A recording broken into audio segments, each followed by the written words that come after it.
Next topic आहे green chemistry. या टॉपिकमध्ये आपण ग्रीन केमिस्ट्रीबद्दल इन्फॉर्मेशन पाहणार आहे।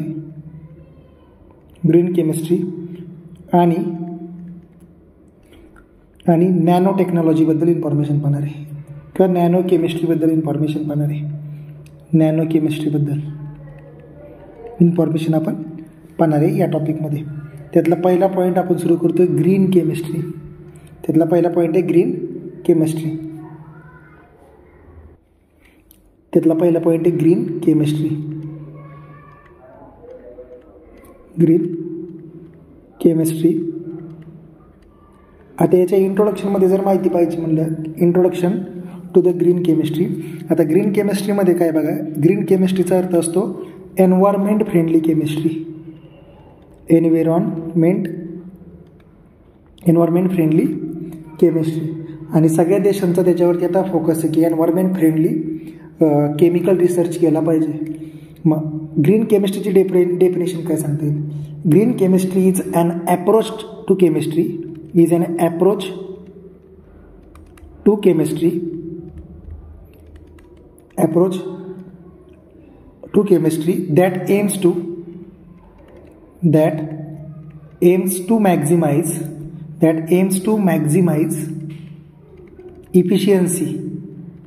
that aims to maximize efficiency and minimize hazardous effect, dangerous effect म्हणलं तरी चालते, minimize dangerous effect on environment and human health he definition लक्षात ठेवायची। Health HEALTH human health. मग एन्व्हायरमेंट केमिस्ट्रीचा अप्रोच काय? एन्व्हायरमेंट केमिस्ट्रीचा असा अप्रोच आहे की ज्याच्यामध्ये इफिशियन्सी पण वाढेल आणि डेंजरस इफेक्ट पण कमी होतील। डेंजरस इफेक्ट पण काय होणार आहेत?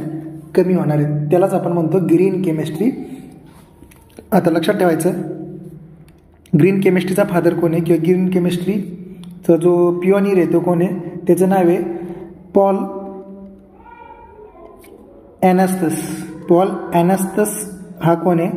ही is called as a father of green chemistry. He is called as father of green chemistry.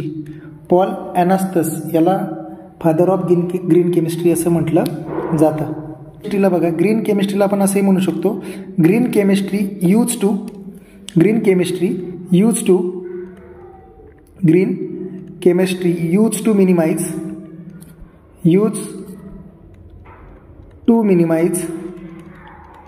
minimize pollution and hazardous effect hazardous किंवा dangerous effect, hazardous or dangerous effect हे effect minimise करायचं काम कोण करतं? ग्रीन केमिस्ट्रीमध्ये केलं जातं। ह्या अप्रोचला आपण म्हणतो ग्रीन केमिस्ट्री। नेक्स्ट पॉईंट येतो सस्टेनेबल डेव्हलपमेंट।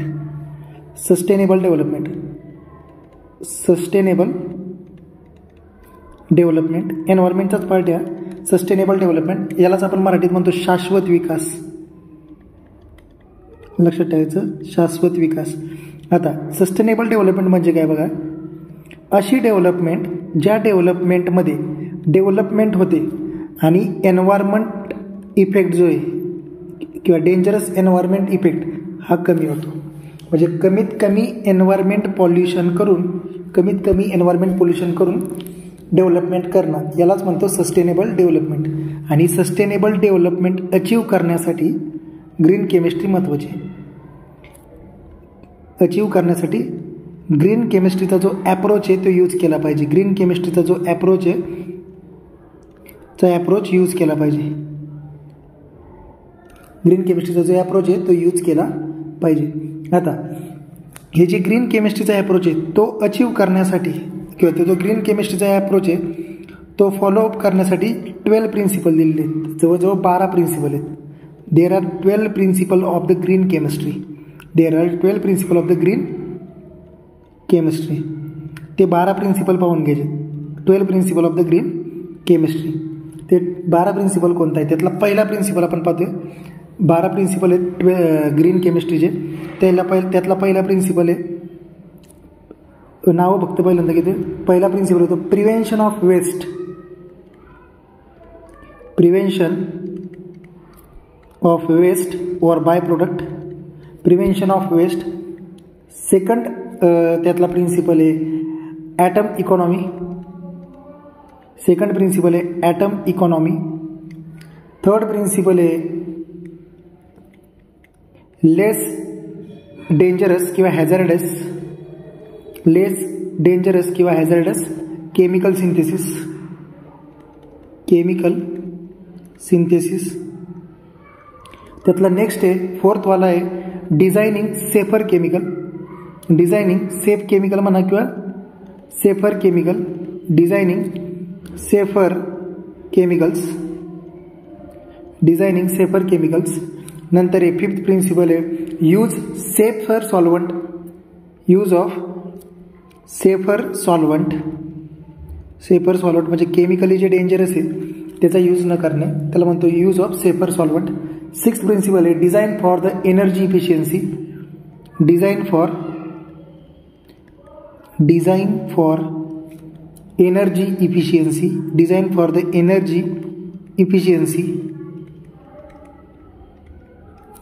नंतर सेवन्थ पॉईंट आहे use of the renewable feedstocks किंवा use of renewable source, use of renewable source. 12 principle आहे टोटल. 8वा पार्ट येतो त्यातला 8वा पार्ट येतो रेड्यूस डेरिव्हेटिव्स किंवा minimisation of steps, minimization of steps. Reduce त्यालाच म्हणतो आपण रेड्यूस डेरिव्हेटिव्स. जे डेरिव्हेटिव्ज असतात त्याचं प्रिपरेशन कमी करणं, डायरेक्ट प्रोडक्ट बनवण्यावरती भर देणं. नंतर येतं use of catalysis, use of catalysis, कॅटॅलिसिसचा यूज करणं, यूज ऑफ कॅटॅलिसिस. 10वा प्रिन्सिपल येतो design for degradation, design for degradation. ज्याचं डिग्रेडेशन इझिली होईल किंवा जे बायोडिग्रेडेबल प्रोडक्ट्स आहेत त्याचं प्रिपरेशन करणं. 11वा आहे रिअल टाईम ॲनालिसिस किंवा पोल्युशन प्रिव्हेन्शन, पोल्युशन प्रिव्हेन्शन हा 11वा प्रिन्सिपल आहे प्रिव्हेन्शन. आणि महत्त्वाचं आहे safer chemistry for the accident prevention, use of the safer chemistry, use of safer chemistry for accident prevention, for accident prevention, accident prevention, use of safer chemistry. ठीक आहे, हे 12 principle आहेत कुणाचे ग्रीन केमिस्ट्रीचे. याच्यामध्ये प्रत्येकाबद्दल माहिती थोडी थोडी इंट्रोडक्टरी काय आहे बघा. प्रिव्हेन्शन ऑफ वेस्ट, दुसरं आहे ॲटम इकॉनॉमी, तिसरं आहे लेस हॅझार्डस केमिकल सिंथेसिस, कमी धोकादायक असणारे केमिकलचं प्रिपरेशन करणं. नंतर आहे डिझायनिंग सेफर केमिकल्स, सेफ केमिकलचं प्रिपरेशन करणं. नंतर सेफ सॉल्वंटचा यूज करणं. नंतर एनर्जी इफिशियन्सी जास्तीत जास्त कशी मिळवता येईल त्याचं पाहणं. नंतर किंवा जास्तीत जास्त एनर्जीचा कमीत कमी सोर्समध्ये यूज करणं. नंतर use of renewable source, use of renewable source. नंतर आहे minimisation of steps, minimization of steps. नंतर यूज ऑफ कॅटॅलिसिस. नंतर आहे डिझाईन फॉर डिग्रेडेशन. नंतर आहे पोल्युशन प्रिव्हेन्शन. आणि नंतर आहे use of the safer chemistry for accident prevention. हे 12 प्रिन्सिपल आहेत कुणाचे ग्रीन केमिस्ट्रीचे. There are the 12 principle of the green chemistry which are as follow. आत्तापर्यंत बघा आपण ग्रीन केमिस्ट्रीबद्दलच इन्फॉर्मेशन पाहतोय. ग्रीन केमिस्ट्रीची इन्फॉर्मेशन पाहणं चालू आहे आपलं. ग्रीन केमिस्ट्री याच्याबद्दल माहिती पाहतोय. त्यातलं ग्रीन केमिस्ट्रीबद्दल बेसिक इन्फॉर्मेशन इथं पाहिलेली. एन्व्हायरमेंट फ्रेंडलीचा यूज करणं. पॉल ॲनस्टसला काय म्हटलं जातं, फादर ऑफ ग्रीन केमिस्ट्री म्हटलं जातं, father of green chemistry. Sustainable development म्हणजे काय असतं, शाश्वत विकास ज्याच्यामध्ये डेव्हलपमेंट होईल पण एन्व्हायरमेंट इफेक्ट जो असेल, हॅझार्डस एन्व्हायरमेंट इफेक्ट जो असेल तो मिनिमाइज केला जाईल. आणि हे अचीव करण्यासाठी, सस्टेनेबल डेव्हलपमेंट अचीव करण्यासाठी ग्रीन केमिस्ट्रीचा अप्रोच आपल्याला यूज करणं गरजेचं आहे. ग्रीन केमिस्ट्रीचा अप्रोच यूज करत असताना आपल्याकडं 12 प्रिन्सिपल आहेत. किती प्रिन्सिपल आहेत ग्रीन केमिस्ट्रीचे, तर 12 principle. There are 12 principle of the green chemistry. 1 मार्काला क्वेश्चन आला तरी येऊ शकतो. त्यातला पहिला प्रिन्सिपल आहे प्रिव्हेन्शन ऑफ वेस्ट. त्याच्याबद्दल आता इन्फॉर्मेशन पाहणार आहे. Prevention of waste. त्यातला पहिला पॉईंट आहे prevention of waste. Prevention of waste. आता पहिला अप्रोच असला पाहिजे प्रिव्हेन्शन ऑफ वेस्ट म्हणजे काय बघा, जर एखादी केमिकल रिॲक्शन झाली त्याच्यामध्ये जे बाय प्रोडक्ट असतात किंवा जे वेस्ट प्रोडक्ट असतात मेन प्रोडक्ट सोडून, तो प्रोडक्ट कमीत कमी कसा तयार होईल किंवा तो तयारच होणार नाही, हा जो अप्रोच आहे यालाच म्हणतो आपण प्रिव्हेन्शन ऑफ वेस्ट. यालाच आपण म्हणतो प्रिव्हेन्शन ऑफ वेस्ट. मग हे प्रिव्हेन्शन ऑफ वेस्ट करत असताना आपण काय केलं पाहिजे, आपण झिरो वेस्ट टेक्नॉलॉजीचा यूज केला पाहिजे.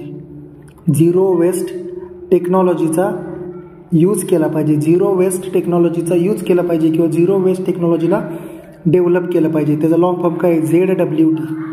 झिरो वेस्ट टेक्नॉलॉजीचा यूज केला पाहिजे किंवा ते डेव्हलप केलं पाहिजे. नंतर जर एखादा प्रोडक्ट समजा फॉर एक्झाम्पल हा प्रोडक्ट बनवला आहे, हा प्रोडक्ट बनवत असताना आपल्याला इथं याचं हे वेस्ट प्रोडक्ट आहे, हा वेस्ट प्रोडक्ट तयार झालेला आहे. हा वेस्ट प्रोडक्ट जो तयार झालेला आहे वेस्ट प्रोडक्ट हा ॲज अ रॉ मटेरियल पाहिजे दुसऱ्याला, ॲज अ रॉ मटेरियल म्हणून याला यूज केला पाहिजे. As a raw material for making other product. For making other product म्हणजे वेस्ट प्रोडक्ट जो तयार झालेला आहे वेस्ट प्रोडक्ट, ते वेस्ट प्रोडक्टचा यूज आपण दुसऱ्यामध्ये रॉ मटेरियल बनवण्यासाठी करणं. हा अप्रोच काय आहे, प्रिव्हेन्शन ऑफ वेस्ट. या अप्रोचलाच काय म्हणतो, प्रिव्हेन्शन ऑफ वेस्ट. ठीक आहे. नेक्स्ट पॉईंट आहे ॲटम इकॉनॉमी. नेक्स्ट पॉईंट आहे atom economy. Next point is item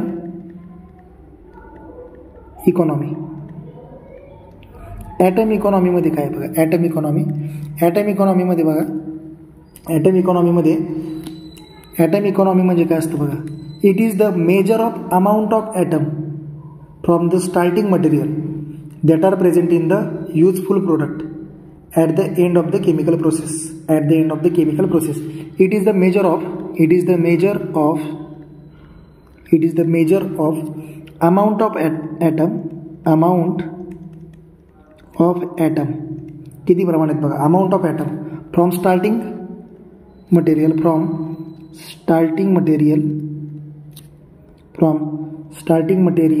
that are present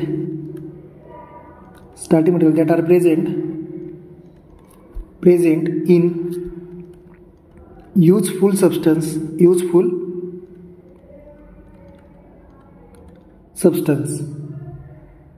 that are present in a useful substance at the end of the chemical process. At the end of chemical process. Definition काय, it is the measure of amount of atom from the starting material. जे starting material use करणार आहे, जो reactant आपण use करणार आहे त्याच्यामध्ये किती युजफुल सबस्टन्स राहतोय ॲट द एंड, त्यालाच आपण म्हणतो ॲटम इकॉनॉमी. त्यालाच आपण म्हणतो ॲटम इकॉनॉमी. नावातच आहे ॲटम इकॉनॉमी. मग याचा एक फॉर्म्युला येतो, percentage of atom economy is equal to formula weight of desired product formula weight of desired product divided by the sum of formula weight of all reactant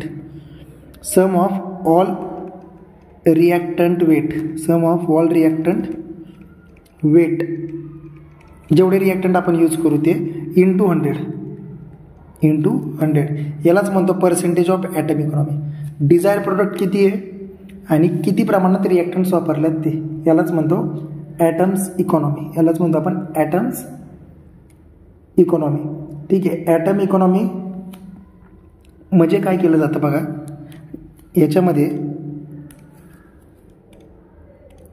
दिलेल्या रिॲक्टंटमधून किती प्रमाणात Dzire product तयार झाला हे समजलं जातं.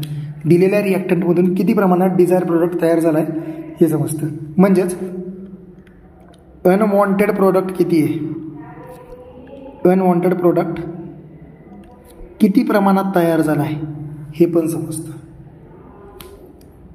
प्रोड्यूस्ड इन अ रिॲक्शन हे कशाने समजणार आहे आपल्याला, हे समजणार आहे ॲटम इकॉनॉमी. कशामधून समजणार आहे, ॲटम इकॉनॉमी. सेकंड पॉईंट झाला atom economy. Third one is a less hazardous chemical synthesis. Third one is less hazardous chemical synthesis, less hazardous chemical synthesis, less hazardous chemical synthesis.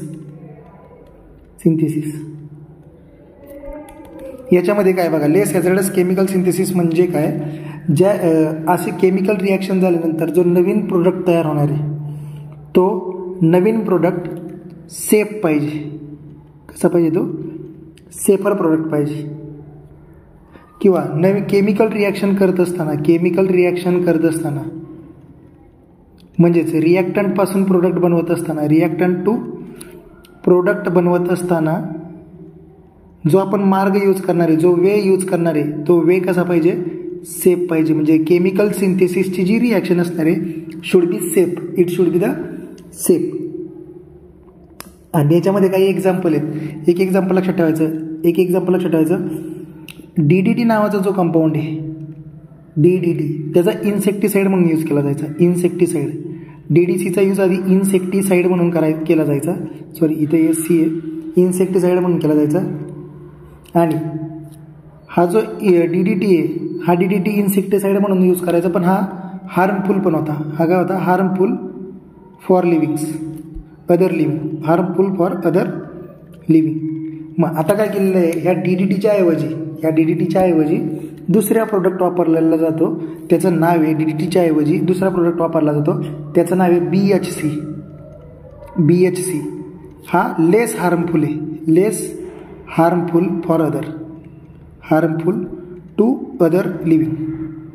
आणि या BHCचा long form लक्षात ठेवायचा. BHCचा long form, त्याचा long form आहे benzene हेक्झाक्लोराइड. Benzene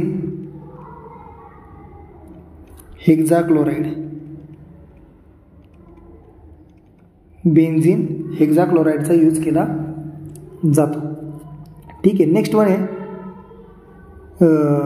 आणि याचा एक gamma आयसोमर आहे, गॅमा आयसोमर. त्याचं गॅमा आयसोमरचं पण नाव लक्षात ठेवायचं, गॅमाक्झिन किंवा लिंडेन. याचं एक नाव लक्षात ठेवायचं, गॅमाक्झिन. बोर्डला विचारतात, गॅमाक्झिन किंवा ऑर लिंडेन. हा कुणाचा गॅमा आयसोमर आहे, तर बेन्झीन हेक्झाक्लोराइड म्हणजेच BHCचा. कुणाचा, BHCचा गॅमा आयसोमर. कोण, तर बेन्झीन हेक्झाक्लोराइडचा जो गॅमा आयसोमर आहे त्याचं नाव आहे गॅमाक्झिन किंवा लिंडेन किंवा गॅमाक्झिन. पेपरला विचारते. थर्ड प्रिन्सिपल आहे. Next one is fourth principal.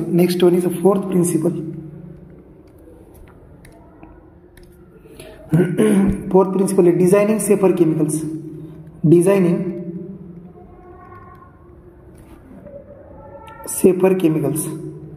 Safe chemical बनवणं.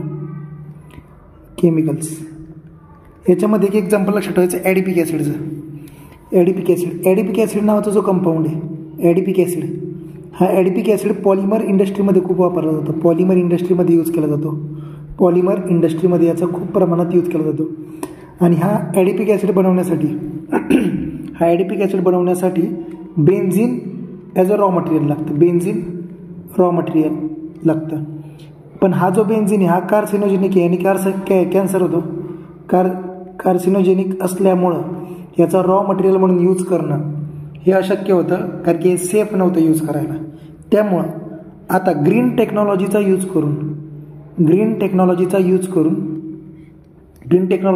करून हे जे ॲडिपिक ॲसिड आहे ते बनवलं जातं. Adipic acid is prepared by using ग्लुकोजपासून बनवलं जाते. Prepared from glucose by using green technology. आणि ही जी कॉन्सेप्ट आहे ग्रीन टेक्नॉलॉजीची, ही कॉन्सेप्ट दिलेली आहे ड्राथ अँड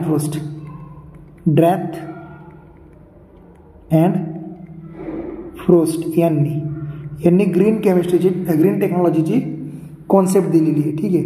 मग टू डिझायनिंग सेफर केमिकल म्हणजे काय, to develop product that are less toxic. To develop product that are less toxic.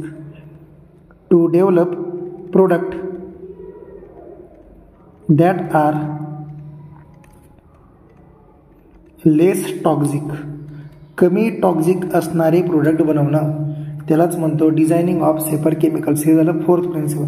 नंतर येतं फिफ्थ प्रिन्सिपल. नंतर हे fifth principle that is nothing but the use safer solvent.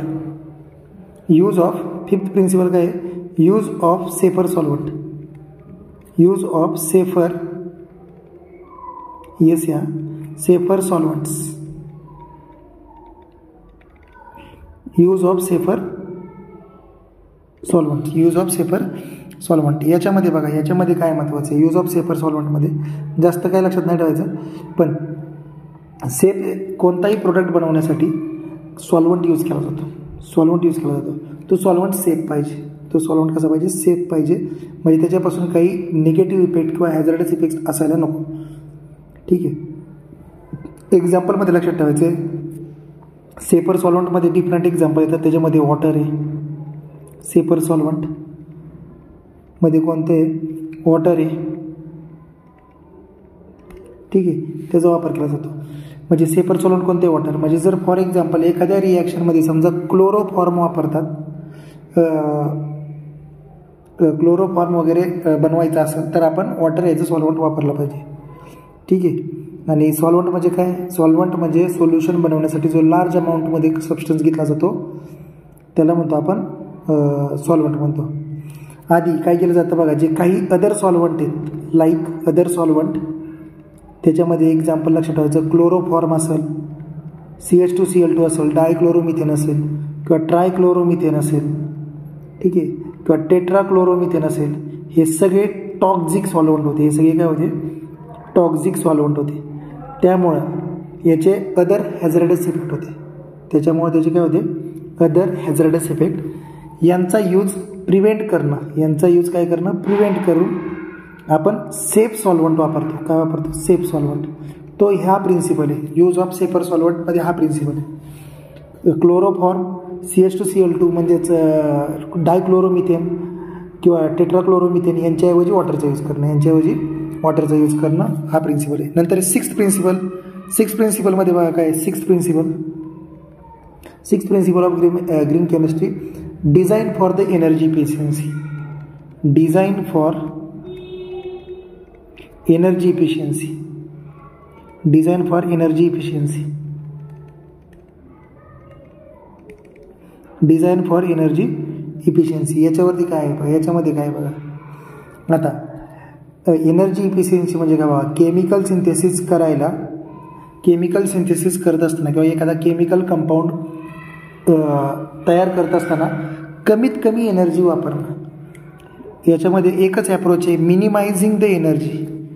Minimising energy, use of energy, minimizing of use of energy, use of energy while making किंवा while chemical synthesis, during chemical synthesis, during chemical synthesis. Chemical synthesis करत असताना कमीत कमी एनर्जीचा use करणं, ते हे याचं principal आहे. ते याचं प्रिन्सिपल आहे. याच्यामध्ये हे करण्यासाठी, हे अचीव करण्यासाठी it is achieved by using proper catalyst. Use of proper कॅटलिस्टचा यूज करून याला आपण अचीव करू शकतो. नंतर यूज ऑफ मायक्रो ऑर्गॅनिझमचा वापर करून आपण हे अचीव करू शकतो. ठीक आहे. यूज ऑफ रिन्युएबल केमिकल्स, या तीन गोष्टीने आपण हे अचीव करू शकतो. Use of proper catalyst, use of microorganism and use of the renewable chemicals. याने सिक्स्थ प्रिन्सिपल आपण अचीव करू शकतो. नंतर आहे use of renewable sources. Seventh आहे use of renewable sources. Renewable source किंवा फीडस्टॉक म्हणा किंवा रिन्युएबल सोर्स म्हणा. यूज ऑफ रिन्युएबल सोर्सेस किंवा use of the renewable feedstock. याच्यामध्ये बघा काय बघा, ज्यावेळेस या प्रिन्सिपलमध्ये काय झालं केलं जातं बघा, या प्रिन्सिपलमध्ये आता बघा याच्यामध्ये काय म्हटले, केमिकल सिंथेसिस करत असताना सिंथेसिस करत असताना रिन्युएबल सोर्सेसचा यूज करणं. रिन्युएबल सोर्सेसचा काय करणं? रिन्युएबल सोर्सेसचा यूज करणं. सोर्सेसचा यूज करणे, यूज वाढवणं. जर नॉन रिन्युएबल सोर्सेस जर यूज केले तर त्यांचा साठा ऑलरेडी कमी असतो, ते परत बनवू शकत नाही, त्यामुळे त्यांचा यूज न करणं. म्हणजे फॉर एक्झाम्पल पेट्रोकेमिकल्सच्या ऐवजी रिन्युएबल सोर्स वापरणं. रिन्युएबल सोर्सेसचा यूज केला जातो. याच्यामध्ये पेट्रोकेमिकल्सच्या ऐवजी रिन्युएबल सोर्सेसचा यूज केला जातो. म्हणजे जे पेट्रोकेमिकल्स कोण आहे? नॉन रिन्युएबल सोर्स आहे. Petrochemical is non renewable source. यांचं जे एक्सप्लॉयटेशन आहे, यांचं एक्सप्लॉयटेशन प्रिव्हेंट केलं जातं. एक्सप्लॉयटेशन काय केलं जातं? प्रिव्हेंट केलं जातं या केसमध्ये. ठीक आहे. याच्यामध्ये एक गोष्ट फक्त लक्षात ठेवायची, याच्यामध्ये हा जो प्रिन्सिपल आहे याचा एन्व्हायरमेंट इफेक्ट कमी आहे. जरा थोडासा एन्व्हायरमेंट इफेक्ट जो आहे याचा एन्व्हायरमेंट इफेक्ट कमी आहे, कारण की याच्यामध्ये जे वेस्ट असणार आहे आणि याच्यामध्ये जो मेन प्रोडक्ट आहे हे दोघंही इझिली बायोडिग्रेडेबल असतात. इझिली काय असतात? बायोडिग्रेडेबल असतात. इझिली बायोडिग्रेडेबल असतात दोघंही. ठीक आहे. हा झाला 7th प्रिन्सिपल. नेक्स्ट प्रिन्सिपल आहे 8th प्रिन्सिपल आपण पाहतोय 8वा. नेक्स्ट प्रिन्सिपल आहे 8th प्रिन्सिपल आहे रेड्यूस डेरिव्हेटिव्स और मिनिमाइजेशन ऑफ स्टेप्स. मिनिमायझेशन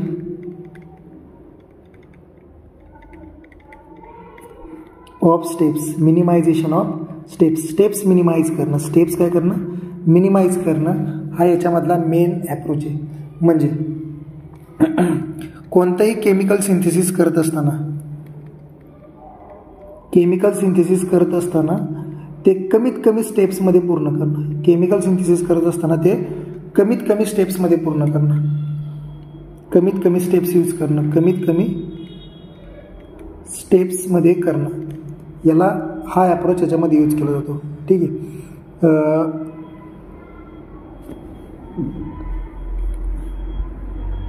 म्हणजे याच्यामध्ये आपण ज्या अननेसेसरी स्टेप्स आहेत, बिनकामाच्या अननेसेसरी स्टेप्स, त्या अननेसेसरी स्टेप्सला आपण अवॉइड करतो. स्टेप्सला अवॉइड केलं जातं या केसमध्ये. ठीक आहे. याच्यामध्ये पेपरला विचारत नाहीत, पण तरी पण लक्षात ठेवायचं आहे. ठीक आहे. आणि एक एक्झाम्पल लक्षात ठेवायचं आहे यातलं. याच्यामध्ये एक एक्झाम्पल आहे आपल्याकडं एम हायड्रॉक्झी बेन्झाल्डिहाइडचं जे एक्झाम्पल आहे ते एक्झाम्पल लक्षात ठेवायचं आहे याच्यामध्ये. ठीक आहे. नेक्स्ट आहे यूज ऑफ कॅटलिस्ट. याच्यामध्ये जे एक्झाम्पल आहे ते एक्झाम्पल पाहून घ्यायचं आहे. एम हायड्रॉक्झी बेन्झाल्डिहाइडपासून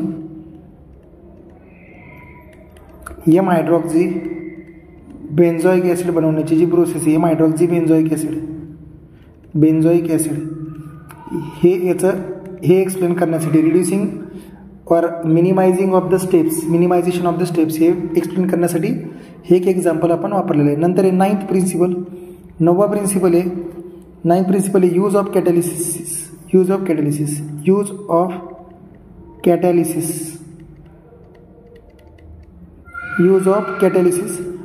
कॅटॅलिसिस म्हणजे काय बघा.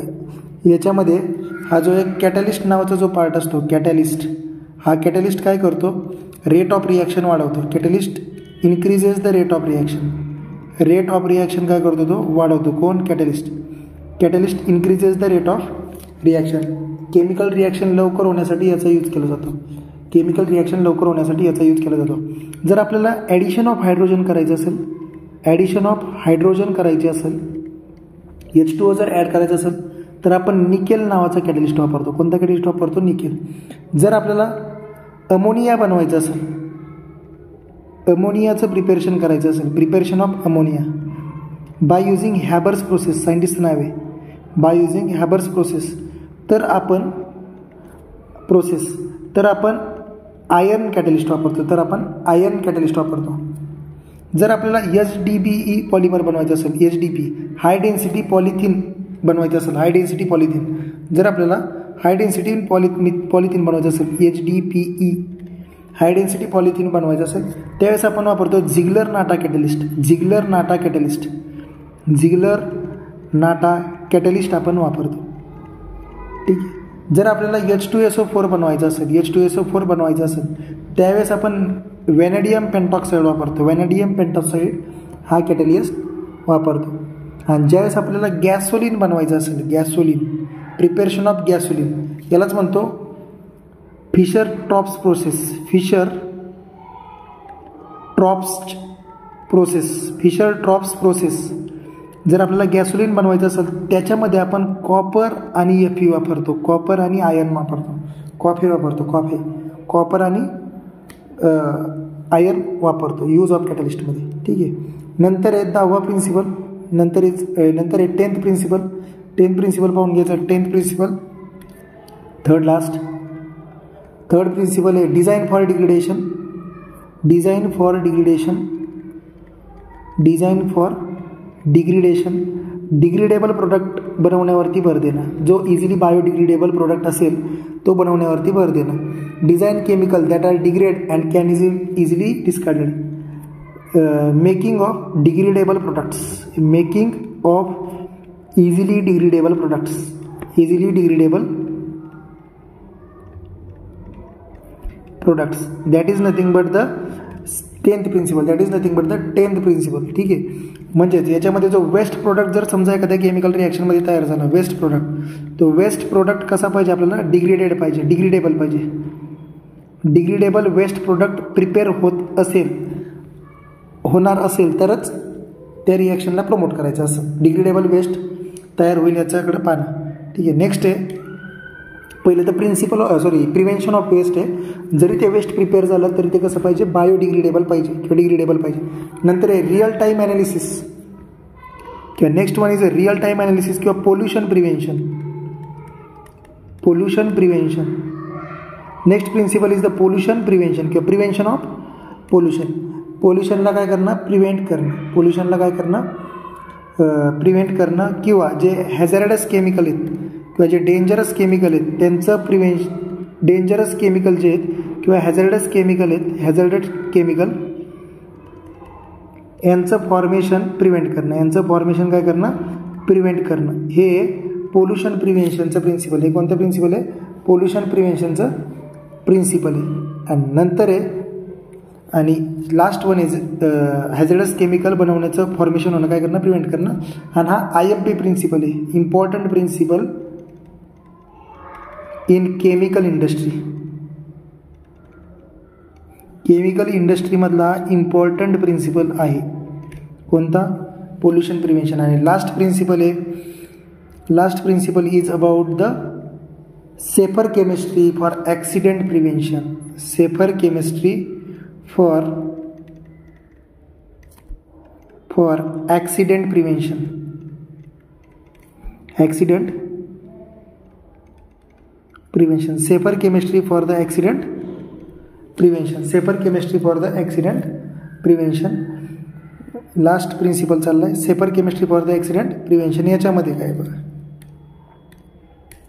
केमिकल रिॲक्शन करत असताना किंवा केमिकल प्रोसेस करत असताना आपण मिनिमम रिस्क घेतली पाहिजे. केमिकल सिंथेसिस करत असताना किंवा केमिकल बनवत असताना, केमिकल सिंथेसिस करत असताना सेफ वे यूज केला पाहिजे. सेफ वे यूज केला पाहिजे किंवा आपण असंही म्हणू शकतो सेफ वे यूज केला पाहिजे किंवा रिस्क मिनिमाइज केली पाहिजे किंवा रिस्क घेतली नाही पाहिजे, रिस्क घेतली नाही पाहिजे. हे झालं हे प्रिन्सिपल ऑफ द केमिस्ट्री. ठीक आहे.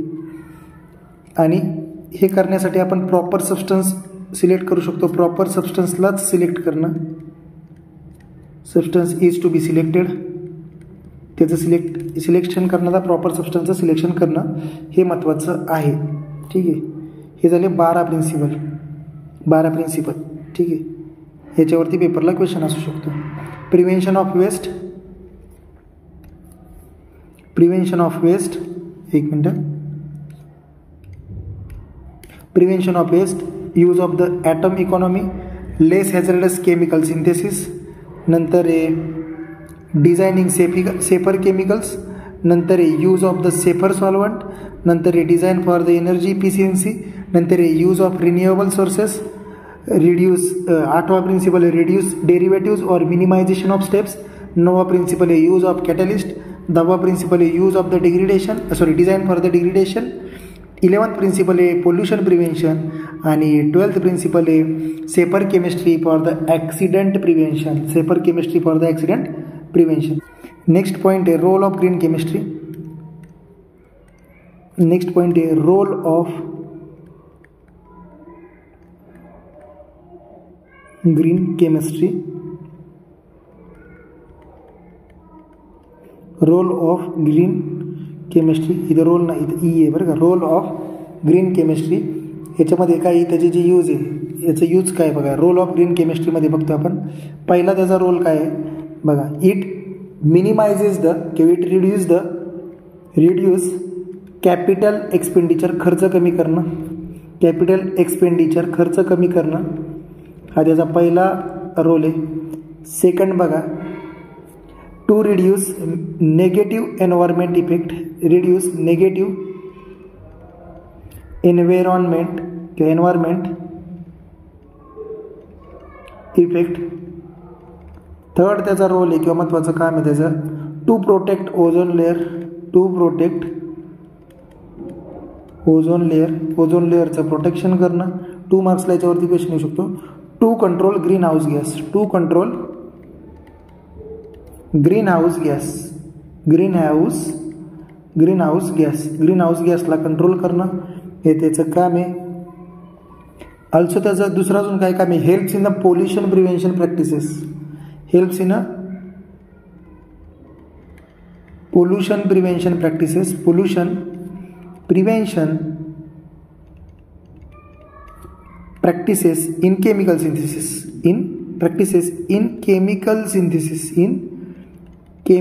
Synthesis. Pollution prevention practices in a chemical synthesis आणि it helps in minimising the manufacturing processes. म्हणजे मॅन्युफॅक्चरिंग प्रोसेस मिनिमाइज करणं. Minimising manufacturing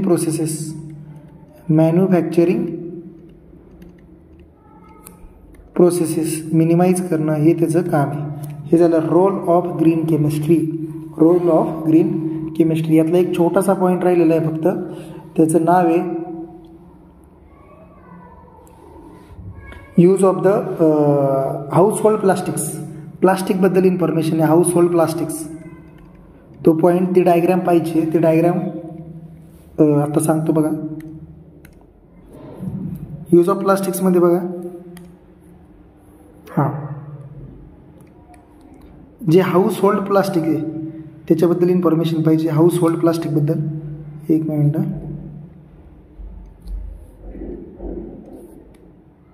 house hold plastic याच्यावरती पण पेपरला क्वेश्चन विचारतील. हाऊस होल्ड प्लास्टिक, कोणते हाऊस होल्ड प्लास्टिक यूज केले जातात त्याच्यावरती पेपरला क्वेश्चन असू शकतो. हाऊस होल्ड प्लास्टिकवरती. ठीक आहे.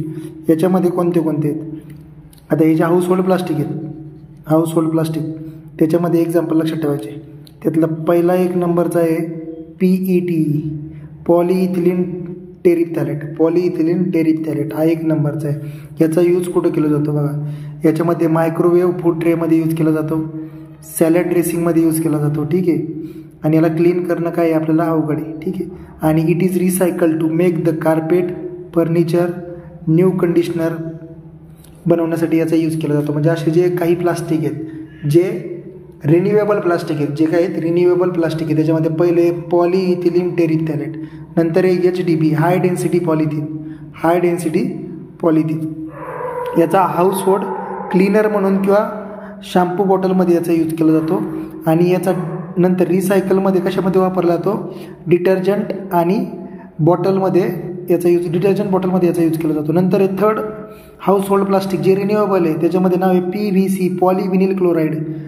PVC म्हणजे काय, पॉलीव्हिनिल क्लोराईड. कुकिंग ऑइल बॉटल्समध्ये याचा यूज केला जातो, फूड पॅकिंगमध्ये याचा यूज केला जातो.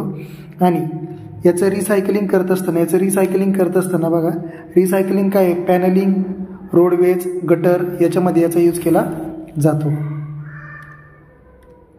Next one is next house hold जे प्लास्टिक आहे त्याच्यामध्ये बघतो आपण LDP, लो डेन्सिटी पॉलिथिन.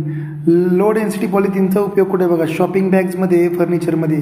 त्याचा रिसायकल करून काय वापरतो, envelope, floor tiles, lumber, trash can liners.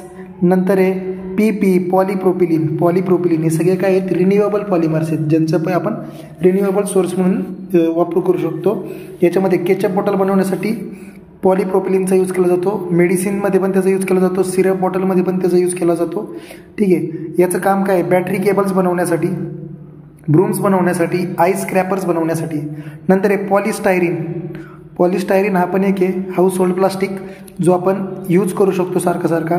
याचा डिस्पोजेबल कप्स आणि प्लेट्स बनवण्यासाठी याचा यूज केला जातो. आणि रिसायकल करून याचा उपयोग काय, फोम पॅकिंगमध्ये. नंतर आहे लास्टवाला अदर मिसलेनियस, म्हणजे अदर आहेत प्लास्टिक्स. याच्यामध्ये याचा यूज कुठे केला जातो बघा, सम फूड कंटेनरमध्ये यूज केला जाऊ शकतो. नंतर नायलॉन बनवण्यासाठी यूज केला जातो. आणि पण याच्यामध्ये बघा याला आपण अवॉइड करणं गरजेचं आहे. कारण की याच्यामध्ये बिस्फिनॉल A असतो. याच्यामध्ये काय याचा जो काय म्हणतो, याचे जे रिन्युएबल जरी असले, हे सगळे जे पॉलिमर्स आहेत किंवा हे जे सगळे प्लास्टिक्स आहेत, हे सगळे प्लास्टिक जरी रिन्युएबल असले, जे परत युजफुल जरी असले, तरी यांचे काही हॅझर्डस इफेक्ट आहेत, यांचे काही हार्मफुल इफेक्ट आहेत. प्रत्येकाचं हार्मफुल इफेक्ट पाहून घ्यायचं काय. म्हणजे फॉर एक्झाम्पल PET, त्याचा हार्मफुल इफेक्ट काय आहे बघा. त्याचा हार्मफुल इफेक्ट काय, त्याला क्लीन करणं अशक्य आहे. ठीक आहे, तो बॅक्टेरियाला ॲब्झॉर्ब करतो. हा जो HDPE आहे त्याचा हार्मफुल इफेक्ट काय आहे, म्हणजे अदर कुठलं तरी असं जे माहीत नाही ते केमिकल तो ट्रान्समिट करतो. नंतर PVCचं काय म्हणतो आपण हार्मफुल इफेक्ट काय आहे. ठीक आहे, याच्यामध्ये फॅलेट्स प्रेझेंट असतात आणि ते हार्मोनल डेव्हलपमेंटसाठी जे मध्ये अडथळा निर्माण करतात ते याच्यामध्ये प्रेझेंट असतात. नंतर LDP याचं काय आहे, केमिकल ट्रान्सफर करतं जे माहीत नाही ते. LDPE आणि HDPEचं सेम आहे. HDPE काय आहे, सेम आहे. नंतर पॉलीप्रोपिलिनमध्ये काय आहे, नोन केमिकल ते ट्रान्समिट करतं. महत्त्वाचं कोण आहे बघा, ह्युमन कार्सिनोजेनिक कोण आहे, तर पॉलिस्टायरीन आहे. ह्युमन कार्सिनोजेनिक, याला कॅन्सर होऊ शकतो म्हणून, म्हणजे याला काय केलं पाहिजे, अवॉइड केलं पाहिजे. आणि हा जो अदर मिसलेनियसमध्ये याला पण अवॉइड केलं पाहिजे, कारण की याच्यामध्ये बिस्फिनॉल A असतो, त्याच्यामध्ये हार्ट डिसीज होतो. त्याच्यामुळे कोणता डिसीज होतो, हार्ट डिसीज होऊ शकतो. हे सगळे महत्त्वाचे आहेत. याच्यावरती पेपरला क्वेश्चन येऊ शकतो, प्रत्येकावरती पाहून घ्यायचे.